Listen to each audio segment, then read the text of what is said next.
We've been here before, haven't we? Once again, the town disappoint on their travels with a 3-0 defeat to the league leaders Leeds United at Elland Road on Wednesday night. Alongside me to look back on a pretty chastening night for the Hatters is the Lutonian journalist James Cunliffe. Jimbo, we're going to do well to dress that one up, mate. Yeah, I don't think even I can roll that English, mate. No, we will see what we can do, though, right after this intro. For me, it's the people and the spirit of the people as well. I love this town. I love this town. I love this town. You know what I love about this town is actually you. Everyone in it has got this massive soul. We're Luton people, and that's what we care about.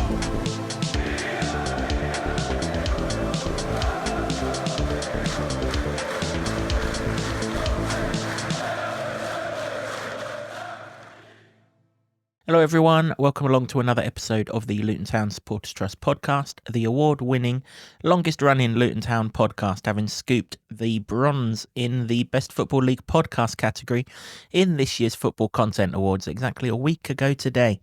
And what a much better night that was than what this one's probably going to play into. This season, the show is in association with Solid, providing opportunities, provisions and assistance so our academy can fulfil their potential. As I mentioned prior to the intro, we are looking back at Leeds United 3, Luton Town 0. A really dispiriting night at the office for the town. Jimbo, I think most people would probably be tuning in expecting me to be equally as livid as I was against Middlesbrough. And if you are, you're going to be disappointed because I couldn't... It was just so disheartening last night more than angry. That was how I felt. I just felt disheartened. Let's put cards on the table, right? If you're a Leeds United fan watching this review episode, your team were absolutely brilliant. But you were only everything that I expected you to be. You weren't anything above and beyond what I expected you to be. And we were everything that I hoped we wouldn't be in many ways. I guess the big thing is, I looked at it last night, and if the person next to me had come from the planet Mars and I told them that there was a Premier League team last season and a Championship team last season, there isn't a cat in hell's chance he could possibly have got the right ones round. And actually, I'd be surprised if that person said that there was even a Championship team last season, because they looked every inch of the Premier League team. For long periods, we looked like a cup team that were going there trying our hardest to cling on for a replay in the hope that we could get something in the second game. And it was like, how have we gone in the space of 4 months of football from a team that went to Newcastle and played out that incredible game of football, that's led at Liverpool, that's led at Tottenham, that's led at West Ham, that's gone to all of these places with our chests out and had a right good go, to last night where we seemed to roll over on our backs, wait for our tummies to be tickled and hope they didn't nick all the sweets from the candy jar whilst they were doing it. It was... like I say, it was disheartening, it was dispiriting, and it wasn't nice to sit there and endure. Sorry, not enjoy. I think that's the word though, isn't it? It just feels like endurance now. The away days have been shocking for quite some time. That's 5 on the spin defeats. And, you couldn't argue with the fact that Leeds won that. Maybe even got off lightly, isn't it? By 3 goals. It was just, what you said, dispiriting. I think what it is just now is just there's just no sign of what's going on. On top of that, it's starting to feel boring, isn't it? You just know what's going to happen, and the fact that an away game's coming up at the weekend doesn't fill anyone with any hope. You just sit there and you're just bored. You go, oh, is this it?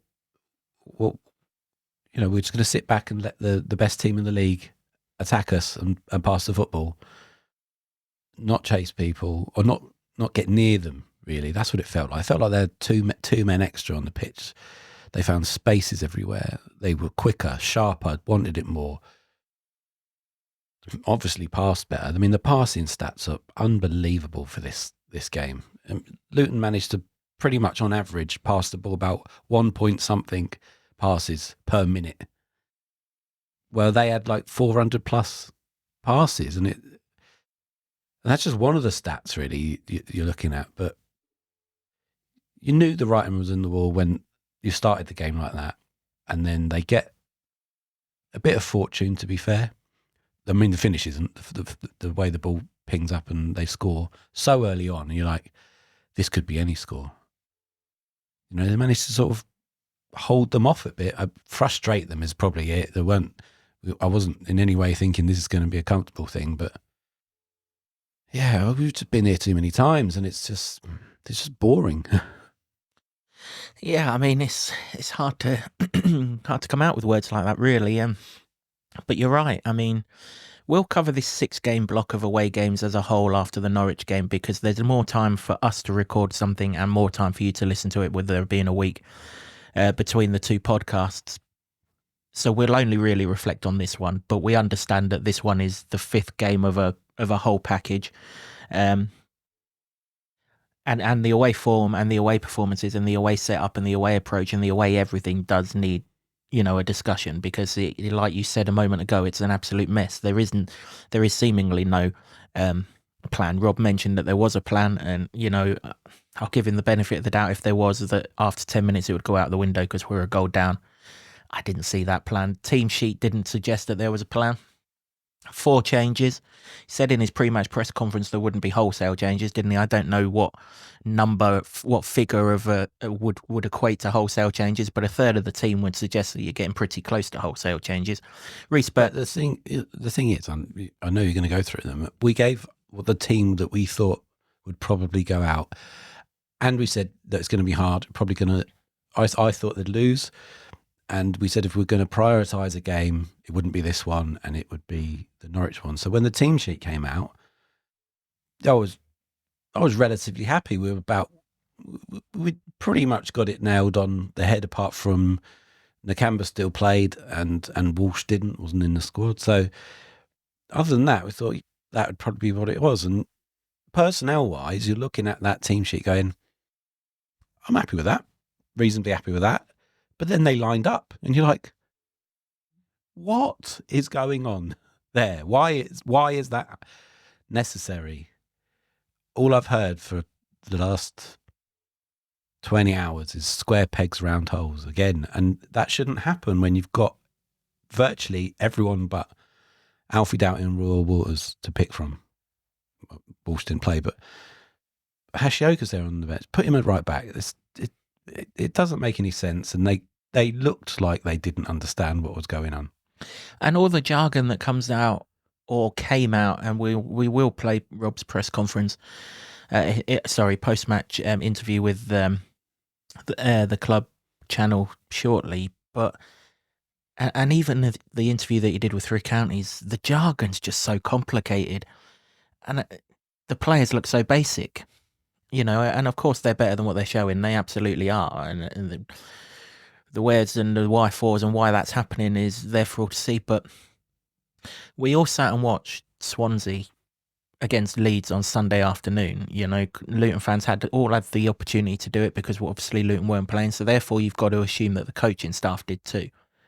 Manor Solomon, their left winger, absolutely ruined a genuine right-back for Swansea. Throughout the whole of that game, he scored twice. I think he set another one up. I have to say my head's in right shed by getting home at like 2:15 this morning and stuff. So if I've got that wrong, I apologise. But either way, he was a massive danger man. What on earth would lead you to put Reece Burke one-on-one with the bloke on that side? Not only one-on-one, but then they've got a left-back behind him who we put no pressure on whatsoever. So he's basically got the whole night to go forward. It's him who scores the opening goal. Where does that thinking come from? We've already played Reece Burke away from home against one of the top 6 sides at Sheffield United. To say it didn't work would be an absolute understatement. Now, I don't mind Luton. Sorry, I take that back. I don't like Luton losing. I can accept Luton losing if mistakes are learned from. Now, that was a clear and obvious mistake at Sheffield United because we were absolutely terrible that afternoon, right? So now we go to an even better side, and Leeds are a better side than Sheffield United. There's absolutely zero doubt about that. If Leeds want to win this division, Leeds will win this division, and they'll win it by as much as they want to win it by. Now, whether they want to or not, they've obviously got a history of bottling things, and I really hope that doesn't happen, because they're a good side to watch, and there aren't many of them in the Championship. So I hope they go on and win the league, and I hope that we've come away with a 3-0, which actually at the end of the season, you're looking back on it and you're like, well, actually, we got away with one. We've played them on a night where they were probably a bit knackered, took their foot off the gas. Otherwise, it could have been 5, 6, 7, 8. It reminded me very much, Jimbo, of the Arsenal away game last season. We'd just played Tottenham. We were probably out on our feet. At that point, we had injuries, which was one of the reasons why we went there. It was a clear damage limitation job. They couldn't give two hoots about how much they won by. They were going for the title and just wanted to win a Wednesday night game ahead of their game at the weekend. We had Bournemouth that following weekend, which was always the bigger game for us, in much the same way that Norwich was much the bigger game this week. And we just wanted to get out of their damage limitation. And that was the impression I got last night as well. We just want to come here, endure what has to happen, limit the damage as much as possible, and get the hell out of there. We couldn't even do that. We lost 3-0, and if they wanted 10, they'd have had 10. It was so, as I say, it was so disheartening. And then, like you say, when they actually line up on the pitch, you've got a back five, you've got poor old Reece Burke against Manor Solomon. That's one problem. Then the other side, you've got Victor Moses, which we've no problem with Victor Moses playing, or indeed playing there. But he's up against Nonto, and he's got the same problem because Bogle's got no pressure on him, so he's attacking all night long. So both of our wing-backs are getting doubled up 2-on-1.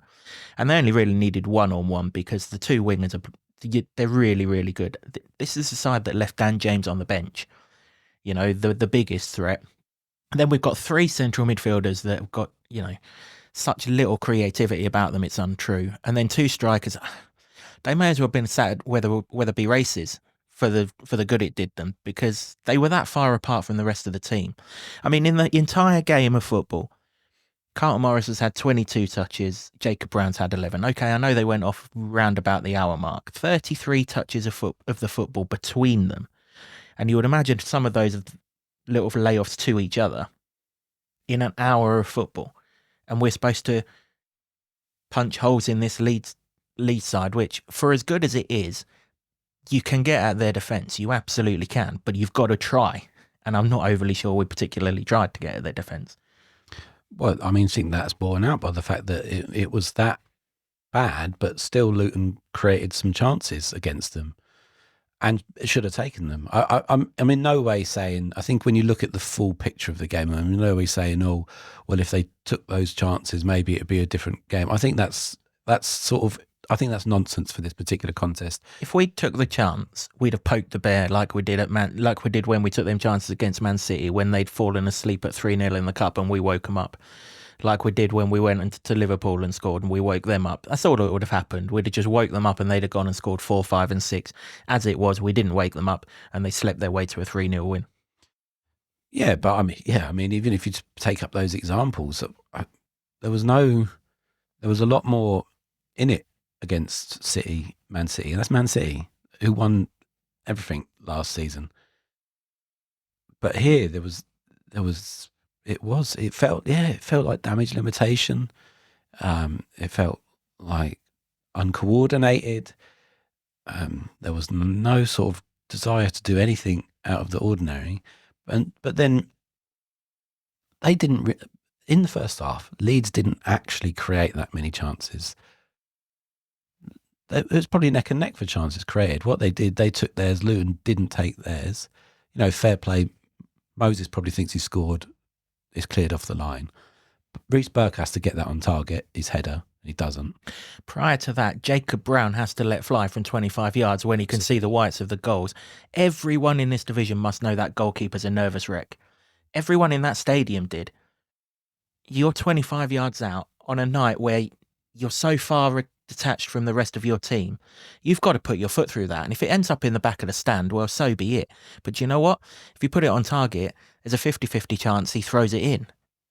To not even hit it, having barely looked at the goal at that stage. If I was fuming last night, that was where I was fuming. Of course, the fuming was levelled out a little bit by the fact that the ball made its way back to Carlton Morris, who put an absolute peach of a ball in. And like you say, Burke has to hit the target from there. And again, if he does, you just don't know with this goalkeeper. To put it wide from that angle, he'll be disappointed. He doesn't need me to tell him he's better. He's a better header of the ball than that.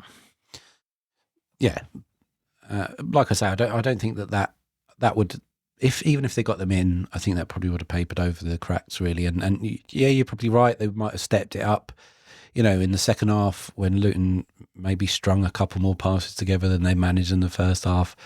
They had a little period of it, and then Leeds just went, "That we'll step it up half a gear." Wasn't really that anymore, and then they were back on top. So, but they are the margins in any other sort of contest and the way things are going. The top teams take their chances. They did, and Luton had two big ones and didn't. But at that point, there was a certain element of frustration, perhaps from Leeds. They were still playing it about. At one stage in the first half, Leeds had 79.5% possession of the football. And perhaps they were getting frustrated. And you could sense that if Luton got in at half-time 1-0, maybe there's something to hold on to then. How many times have we talked about the timing of goals? And before half-time and straight after half-time killed so many games in the Premier League. And that's what that did. And then I don't buy that, at 2-0 you're still in that particular game, because it was a stretch to say you were in the game at 1-0. 2-0 is dead. And then that's a whole half of football of utter pointlessness from a Luton perspective, because they never looked like they were going to get back into it. And that's worrying, because I've got no problem occasionally with a really good team, a low block, but then you've got to have something about you to spring out and counter. Luton had that in the Premier League, and it's gone. It's just gone now. Well, they're not being set up to do it, are they? They're being set up with this rancid 3-4-2-1, or well, it's not even that now, is it? It's basically 5-3-2, isn't it? The wing backs are pretty much playing as full backs. But 4 against Hull, and Hull wasn't a convincing display. Don't get me wrong. I think our enthusiasm for that was that it was a gritty result, which is what you needed, something that you can kick on with. But I mean, my enthusiasm from that came because I asked for a bit of desire, a bit of fight, a bit of showing some pride and throwing yourself into blocks and everything like that. And to be fair, we did it last night as well. I mean, obviously I dug Jordan Clark out in the Middlesbrough game for the way that he got out of the way of the fifth goal. Well, last night he did get in the way for the first one. He put a really good block in. Unfortunately, it's looped straight up off of him. He can't locate where it is because it's up in the air, and he doesn't know where it is, and it's falling straight onto the geezer's foot, Byram, to put it in the bottom corner. That's unfortunate, as you referenced earlier. That's good defending, and sometimes you don't have the luck. Whereas obviously on Saturday, when the ball flicked off Mark McGuinness, thankfully it was still within the realms that Kaminsky could get it up and over the crossbar. That was good luck. Last night was bad luck. That's where my sort of heightening of that game was against Hull, because other than that, it was boring. It was really, really boring in cold, wet, horrible conditions. Again, no excuse last night. It wasn't particularly cold, or at least it didn't feel it in the stands, and it wasn't wet or any of that. I just got the impression that we went there, and I know as a fan I went there as this, but I would like to think players wouldn't go there and think this. But I just got the impression they thought, we're not winning today. We just can't win this game of football. Now, I never expected Luton to win. I know I predicted 0-0, and that was just, because I won't predict Luton to lose a game. I didn't predict Luton to lose a game in the Premier League, so I'm sure as heck not predicting Luton to lose a game in the Championship. But I knew if last night's game got played out 100 times, we lose it in excess of 90 times, the way the two clubs are right now. And I'm fine with that. I just wish we adopt an approach of kill before you get killed, because we're getting killed. So let's at least go down and try and kill before we get killed. These 5 games that you've mentioned, we rolled over for Plymouth, we rolled over for Sheffield United. How we weren't getting killed at Coventry while we were doing the killing, I've absolutely no idea. The Middlesbrough one I've done till I'm blue in the face, and this one was, like I say, the most dispiriting one of the lot.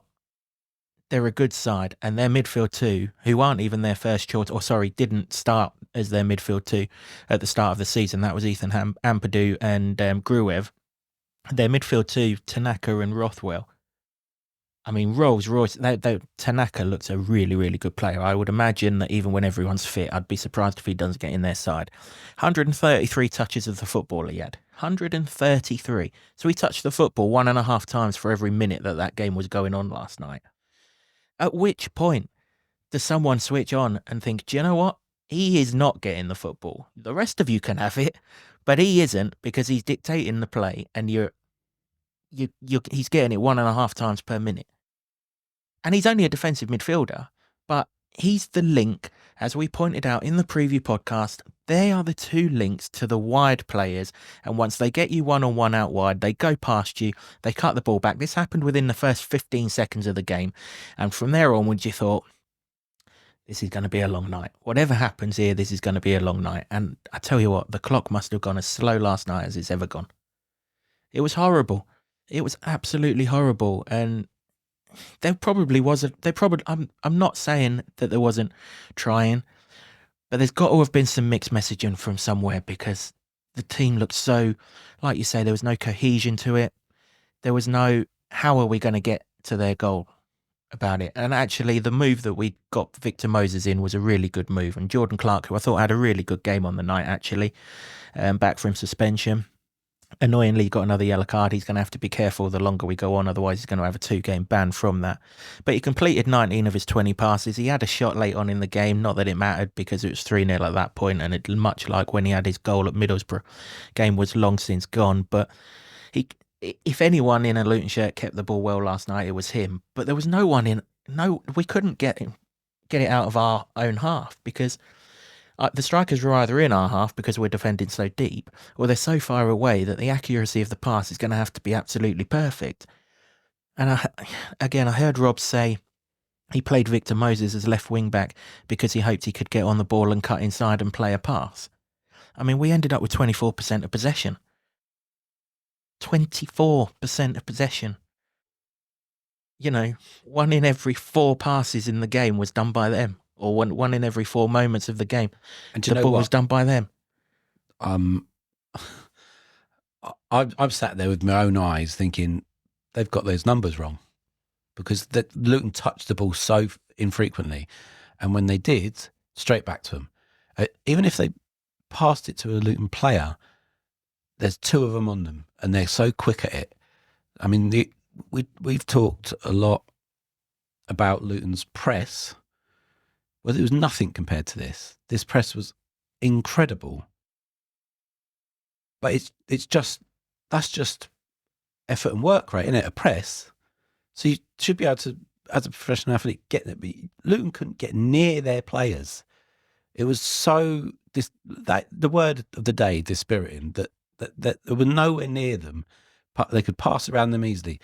If they did get near them, their control of their touch was so much better that they could play little patterns around them. And the minute Luton controlled the ball, most often badly, so the first touch was not good, and a Leeds player was near them, it ended up with the Leeds player. And that can't happen. But it is, and it's happening too often. That's the basics of shielding the ball. And then where's your teammate to support you so you can pass to? It was really, you can't put it down to a one-off, can you? It's just not a one-off now. It's like, I mean, it happened at Hull, but they got the result, and that was at home. But away, my God, it is really tough to watch.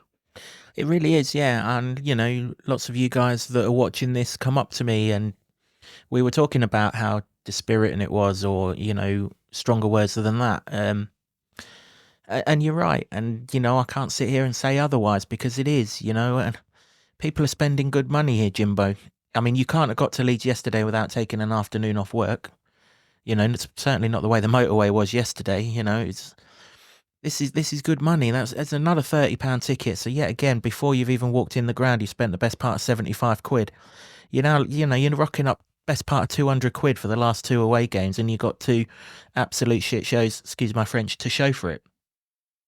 You know, we're getting close in on 500 quid for this last 5 away games when you put the whole package together, and we've had absolutely nothing to show for it. And does anyone really think we're going to Norwich on Saturday and winning the game? I didn't hear anyone coming out of Elland Road yesterday that thought we were going that was looking forward to going to Norwich on Saturday, and that's bad. The very least you can go to a football match is the hope that your team can win it. That's Even it. as hard as it is, the very thing that's the fabric of all of us as football supporters is having that hope that, do you know what? If we turn up, we might just win this game. There was none last night.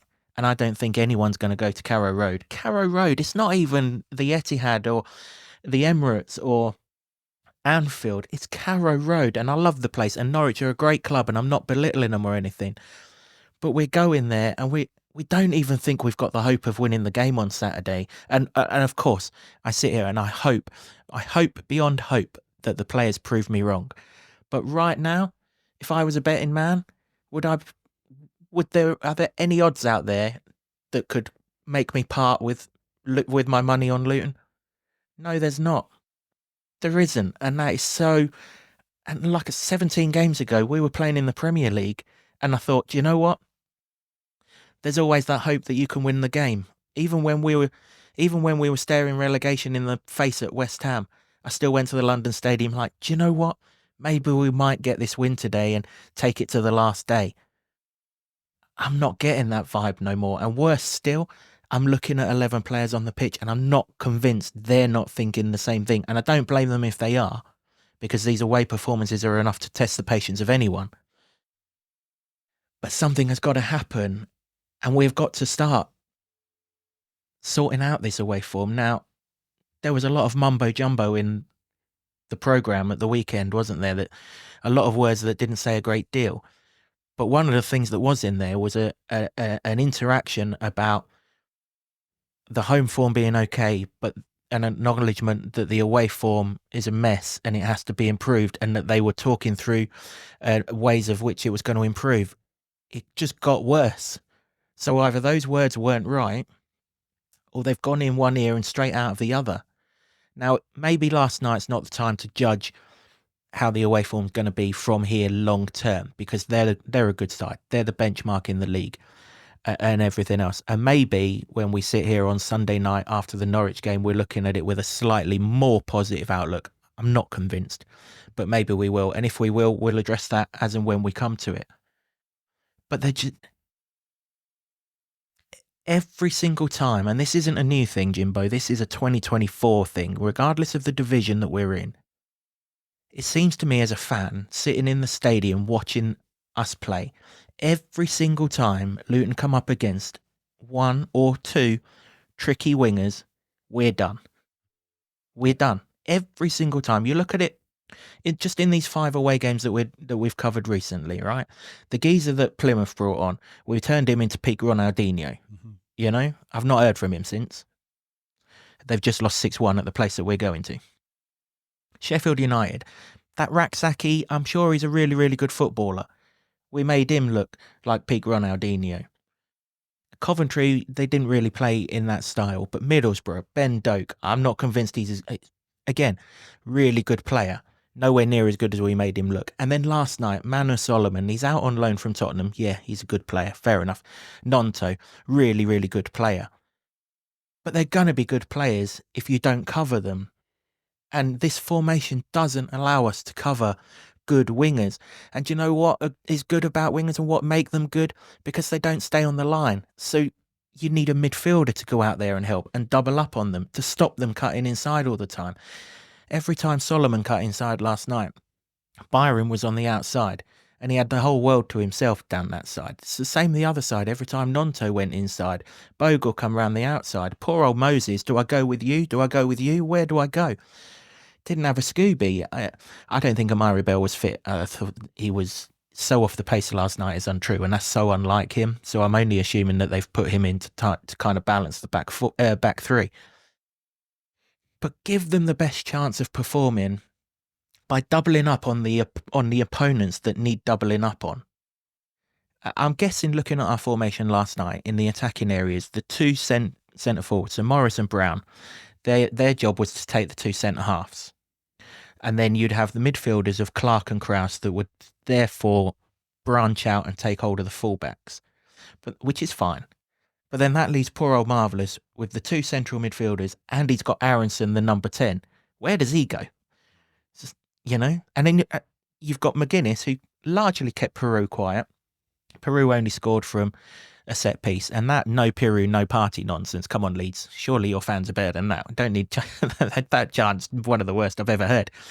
Rest of it, absolutely superb in the stands. But he kept him quiet. But then you've got Bell marking no one, and you've got Mengi marking no one, and then you've got your two fullbacks who've got two of them because your midfielders can't get out to the fullbacks because we're pushed so far back you can't possibly cover them. And it's like, to be fair to Rob, he's clearly seen it, hasn't he? He's made the change at half time. Reece Burke, who was basically thrown under the bus up against Solomon down that side, has gone off. Daigi Hashioka. And really, their left side didn't become a factor in the second half because they targeted the other side because they knew they were going to have shed loads of joy down that side. And of course, that's eventually where the third goal comes from. The very goal that we said, please don't concede Town. Do not give them space for Daniel James to run in behind. He had the half of Elland Road to run in behind. I have no idea where Kaminsky is, but it's the easiest lob Daniel James is ever going to do. And it was just the final nail in the coffin, wasn't it? Yeah, no, it really was. I just wanted to come back to one of the points you made a little while ago about hope. And that hope is important in football. It's what drives a lot of it. Even when you know the chips are against you, you think of an FA Cup tie and... Which this felt like last night. It felt... I tweeted this last night, so we're of the same mind. We didn't collude over that, but it felt like what it was like to be a non-league side going up to a Premier League side and just hoping, when you know the chips are against you and the odds are stacked against you, hoping that you can keep it tight and nick one goal and somehow make yourself a hero. But without any of the hope, without any of the thrust of that going forward, without any of the idea of how it would happen. And so when you're totally devoid of hope, we haven't been in this position for a decade more. Like the absence of it is just crushing, and I think you could probably be angry straight away afterwards. But as we record this like a day later, it's not even anger, is it? It's just I wasn't angry. It's just this resignation to just mediocrity, and that's a really troubling thing. I mean, you also mentioned in the program notes for Hull, and Sweet talked about the words to the effect that they had a meeting of minds and they hoped that the fruits of that would be shown in this game and that game. Now that's the word hope, and hope can go either way. You've got to have hope, and no problem with that being written there. Hope is important. But when it doesn't happen, I think you've just got to reevaluate everything that you're striving for. Like, for example, start of the season, I thought they might be able to make the playoffs, Luton. I never thought they'd be top two. I wasn't deluded in that way, but I think, maybe thought that. And I know it's been brought up a lot that, well, the hierarchy was saying, well, they're going to go back up again. Chalk that off now. I mean, you can't keep holding them to that. They said it and it was wrong. But that happens a lot of the time. I mean, weathermen get the weather wrong. Sometimes you're sitting at work and your missus sends you a text to go when you get home, your luck's in, and then you get home and your luck ain't in. Things change, okay? So... Might be the best analogy I've ever heard on this podcast in 8 years of doing it, actually. My point being is that things change, and you can't always hark back to something that was said or done and leave it set solid in aspic. You've got to say that was a thing that they hoped for. It was a thing that we hoped for. Not happening now, lads. That is not on. Let's reevaluate. That's the thing. But you can't do that. You can't reevaluate.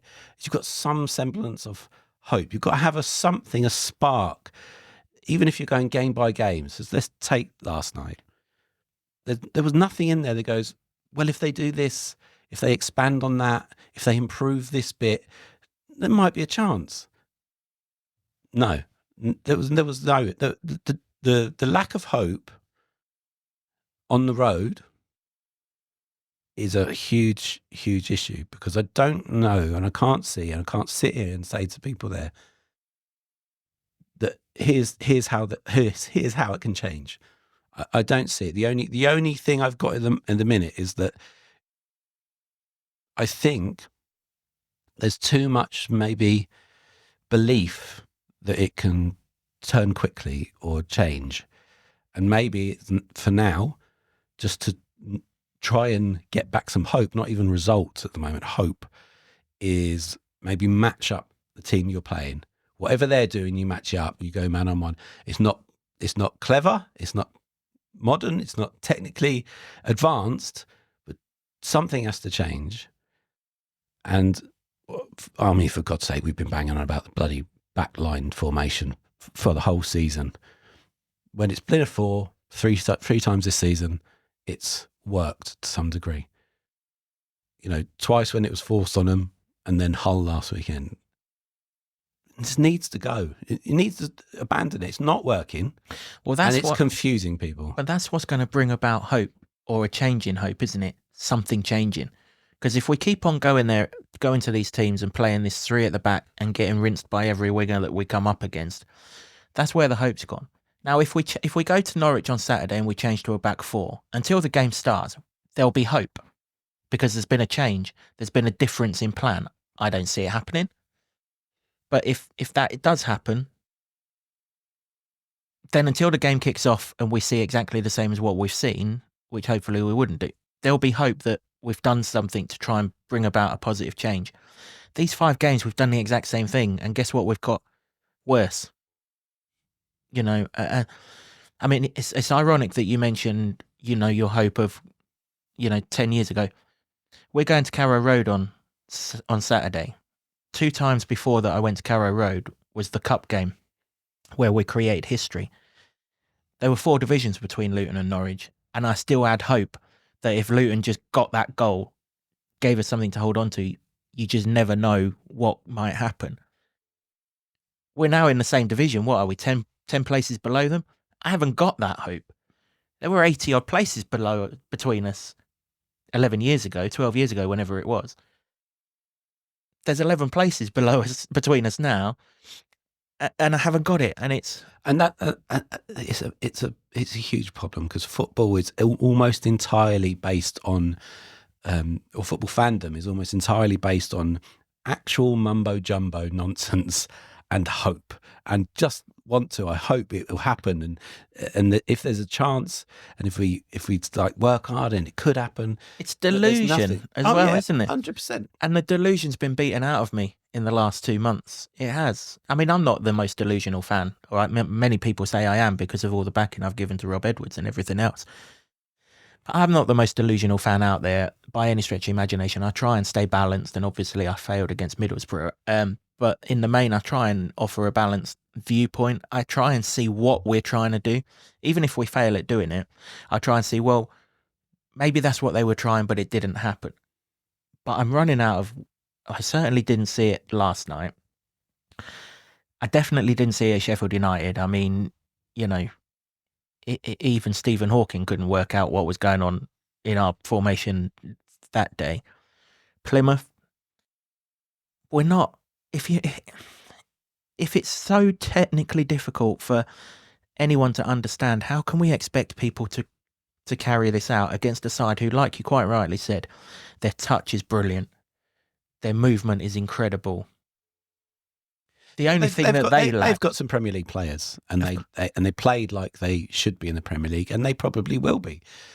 But we've played against Premier League players, and we were damn sight closer to them then than there has been in this recent run of away games. And I mean, it's baffling. I just don't get how we've fallen this far behind, because, okay, you can say, well, we've lost Ross Barkley, we've lost Sambi Lokonga, we've lost Gabe Osho. If you want to include Chio Ogbene, you can include Chio Ogbene. That's all fine, and it's all a legitimate thing. But we played last night against a side who've lost Crescencio Somerville, the Championship Player of the Season from last season. Jorginho Rutter, gone to Brighton for best part of 40 million, might even have been 40 million. Archie Gray, best young prospect in the country, went to Tottenham in the summer. They were without Ethan Ampadu last night. They were without Gruev, sorry, his first name escapes me. They were without Junior Firpo at left back. I'm not necessarily sure that that's a bad thing, given that Byron played as well as he did, but they were still without. That's 6 players in the side that were a regular, that got to the playoff final last year, that did not play for them last night. And yet we've still gone from a level where we were above them to God knows how many levels below them in the space of 4 months. And I can't process in my head how that can happen in such a short space of time to the extent that it has. I mean, we are in chalk and cheese territory here. You know, we're not, there's no similarities to even West Ham, right? Where we'd pretty much, with all the injuries and everything else, we'd had the life beaten out of us. We still went there and led. This is a West Ham side who, let's not forget, made the quarterfinals of the Europa League last season before they ran into Bayer Leverkusen, who were not getting beaten by anyone. Bayern Munich, you name them, they weren't getting beaten by anyone. We led West Ham. We went to West Ham, we led them. I think we might even have been 1-0 up at half-time in that game. What on earth has happened in the 4 months, 5 months, whatever, of football to get us to this stage? And whatever it is, needs rectifying. And if it is a signings issue, if it's a squad issue, and I don't think it's a squad issue, purely because you look at the 11 that lined up last night and you look at the 11 that lined up at Wembley, and you'll never tell me that the 11 last night is worse than the 11 at Wembley, man for man. Whatever it is, someone needs to clock onto it and rectify it, because if we don't, and if these home results start to turn, then we're going to be in a position where people are telling me we're going to be in, and I'm still refusing to believe it, but we're going to be in that position. Now, it's all well and good me sitting here saying our home form is good, or in terms of our home results is good. We've only played 2 sides at home this season that are going to finish in the top 6. Forget Watford. They're not going to finish in the top 6. Burnley on the opening day of the season and Sunderland. So all of the other sides that are good in this division have still got to come to Kenilworth Road. So there is every chance that if things don't improve, the home form's going to take a kibosh at somewhere along the line. And then we're in serious mess.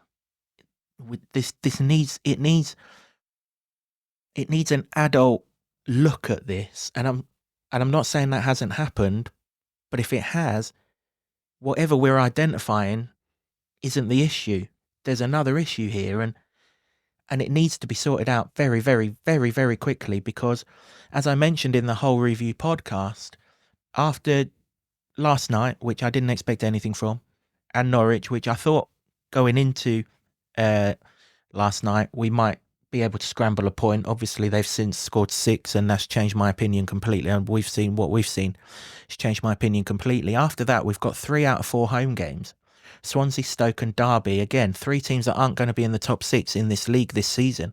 If you don't collect a significant amount of points from those, you go into 2025 and you're like, oof. And if January doesn't yield what we hope January does, who knows where we're going to be. And if something doesn't change, that is the situation that we're going to walk ourselves into. Yeah, we're definitely in the definition of madness territory, aren't we? We're in the insanity territory, aren't we? For sure. Keep doing the same things, expect a different result, and it doesn't happen. And that's a huge worry. And I take your point, and people are looking to January, but honestly, unless a major change in policy happens that we're not aware of, I don't think anything's happening in January. We'll get Fanny when he'll come in. I don't think they're going to splash cash to rectify the situation. No, I don't either. And so don't look to the transfer window for this to be, there's our chance. Not going to happen. No, I don't either. I agree with that.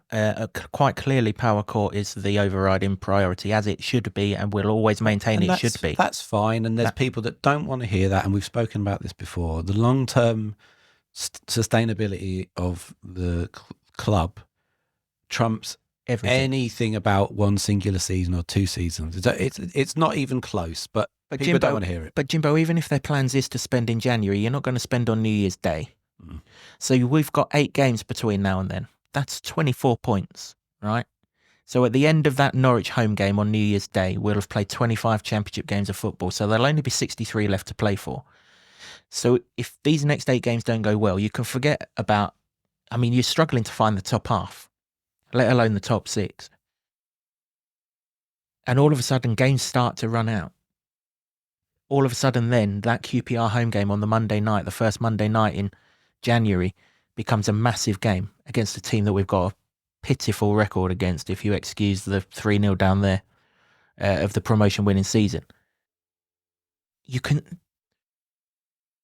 The thing I hate right now is you can see how it can unravel, and you hope that someone puts a stop to it, whoever that person is.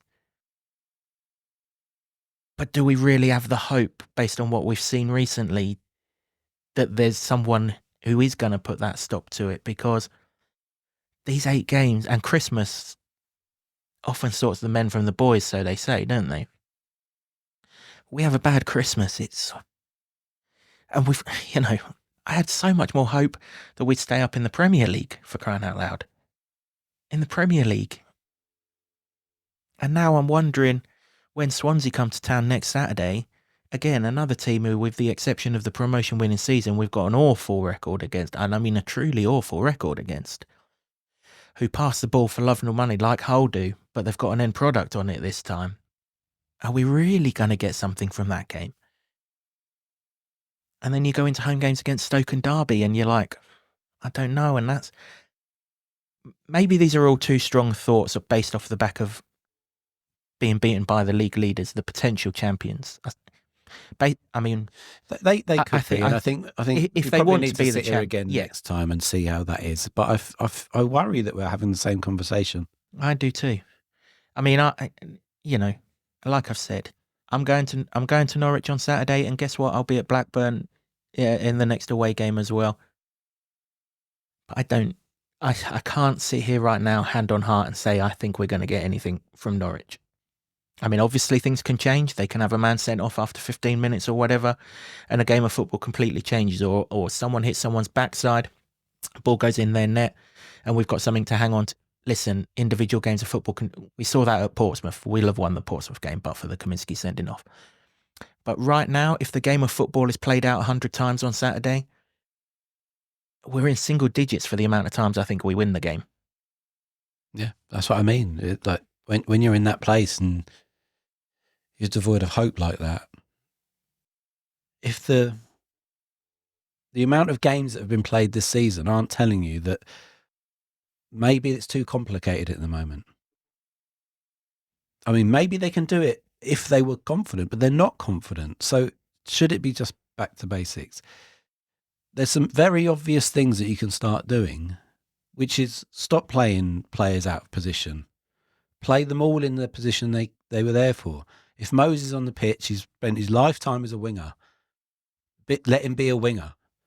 And if that means you have to change the formation and make it a simple formation that people can understand, then do that. Because last night there was a worrying void between defence and attack, and the midfield weren't creating anything, and they weren't getting anywhere near the Leeds players to tackle them. So apart from the 2 chances we've highlighted, it was whack the ball up high and see what happens. That's not working. And even when Morris and Brown brought the ball under control, they look behind them and their midfield's 40 yards away, So they either go it about themselves, or they've got to play a really tricky pass to keep hold of the ball. And it's like, yeah, I mean, look, I've done the formation till I'm blue in the face. It's barely a podcast I've done. Well, I can't keep calling for 4 at the back, and you know it's all the more annoying that every time we play 4 at the back we look so much more secure. So I don't see why there's the reluctance to do it. You're right, something has to change. There's not enough evidence to suggest that formation is working or is going to work, and so people are losing hope, losing faith.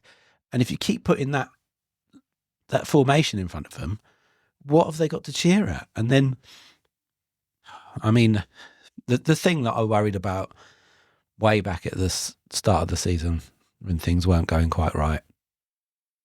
Seems ever more increasingly like it's coming true, and that's like the lack of unity. That seems to be going. It took so long to build up, and it just goes like that. A click of a finger, and yeah, that's a really tough one to get back. But you can do it.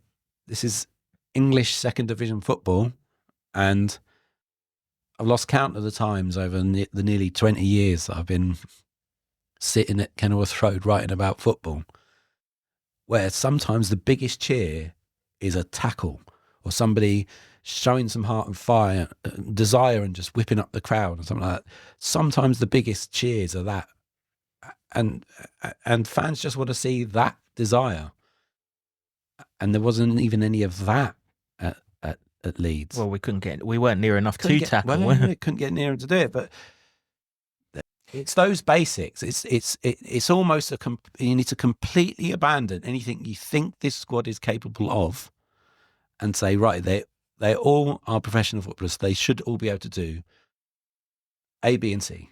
And so we'll only focus on A, B, and C. And if they can't, find someone else within your squad who can do A, B, and C. Now, I've said it before, is Pelly-Rodda Kampanzu the answer to our problems? No, he's not. But he has energy, he has legs. He'll put a shift in the centre of the park.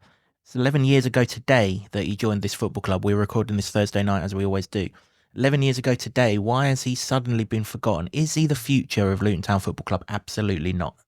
He's not. He's getting into his 30s, and no one at Luton Town Football Club is the future in their 30s. Hence why the contract that was offered to Luke Berry wasn't one sufficient enough to keep him to stay. Because a lot of people do ask why we let Luke Berry go in the summer. We didn't. We just didn't offer him a contract that was strong enough to keep him here, in light of what he wants at his stage in his career. And that's what Luton do to all 30-plus-year-olds. Cal Naismith, Sonny Bradley, lots of them, and that they all go the same way.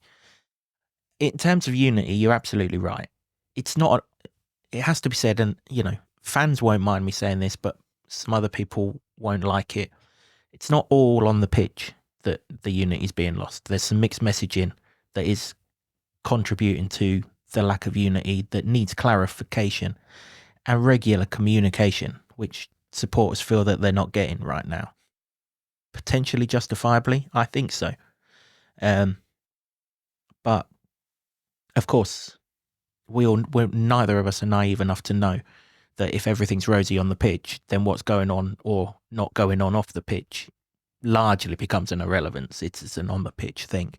And if Luton start picking up results, things will improve in that regard. But hey, we've got to start picking them up. Let's hear from Rob. It was at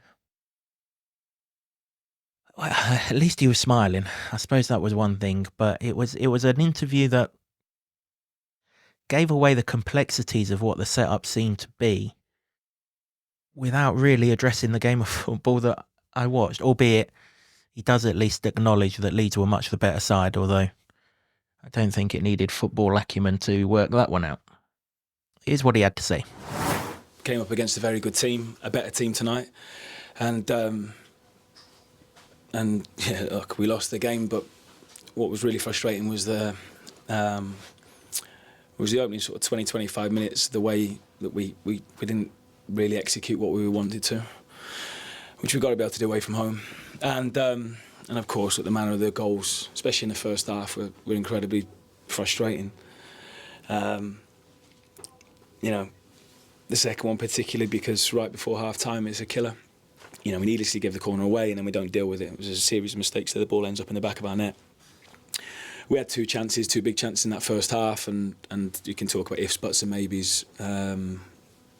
Great clearance, and then obviously missed the target with Berkey's header. So there's two big chances for us there, which coming here at the moment you're not going to get loads. And then look, with half time again, it was a case of execute what we've tried to do, which we did frustrate them for long periods, and stayed in the game. And then obviously the third goal again is avoidable, and that's the final nail in the coffin.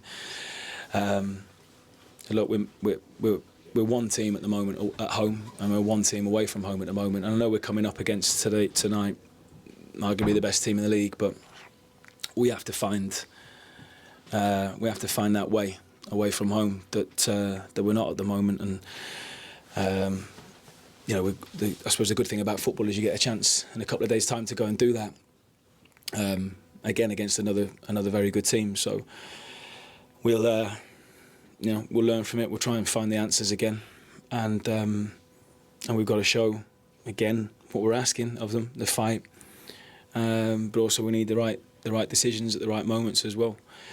So that's down to all of us to try and solve that. Yeah, so that's what Rob thought of the situation.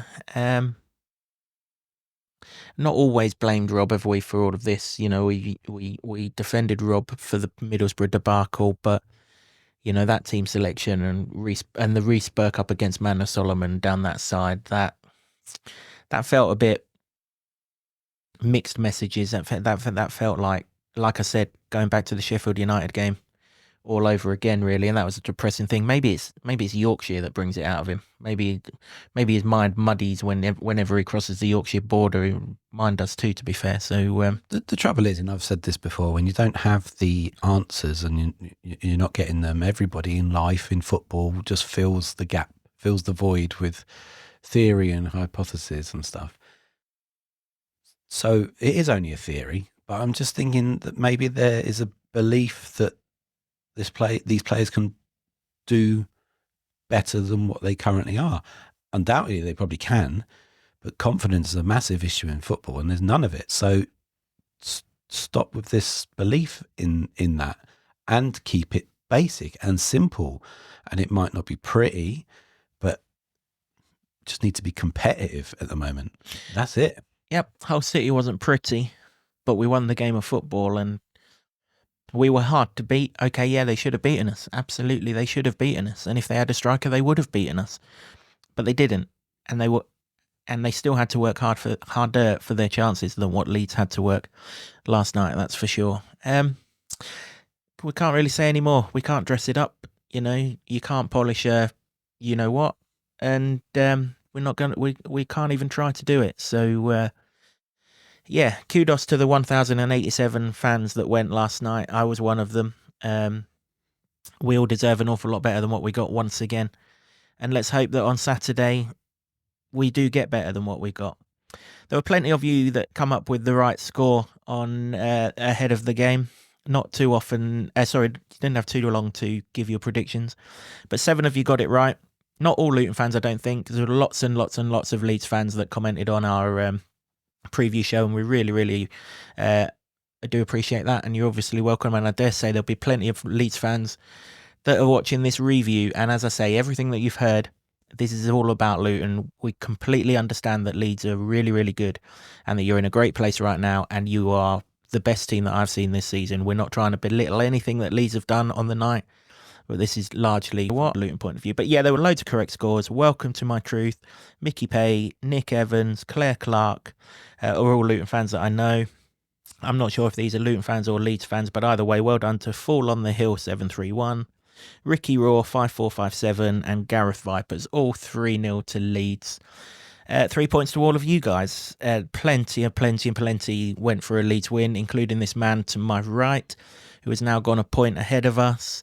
We haven't got a leaderboard. It doesn't even bring me any joy.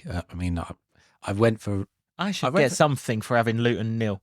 I've got some sort of foresight about me. I went for the result that I thought was clearly obvious on the basic form. It gave me no joy.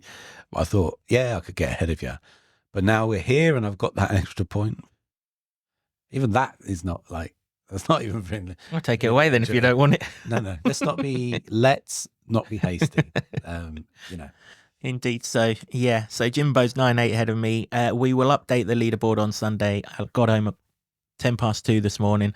I've had to do a day's work before we've come to do this. I've not had a chance to put all of the results into the leaderboard and things, so do forgive me for that one. But, sometimes work and things have to take over. But, you know what points you got. Add them to the total that was in the leaderboard and you'll get where you are. That's pretty much it for this episode of the podcast. Thanks very much for listening or watching, however it is that you've endured this podcast like we endured the game of football last night. We really do appreciate all of your support. They're still coming thick and fast, all the podcasts this week, so do subscribe if you can, and you won't miss a minute of any of the content that we put out between now and the weekend, and of course straight after the Norwich game as well. Thanks also to the Barber Club and the lower level in Luton for hosting our studio. As always, particularly these midweek games, guys, we really do appreciate it. To Sean Grant and the Wolfgang for our intro music, and to Ed Smith Creative for all the designs that you see on set. Until next time, which will be a preview of another daunting looking away trip to Carrow Road on Saturday afternoon, from Jimbo and myself, I'm off to sleep. For me, it's the people and the spirit of the people as well.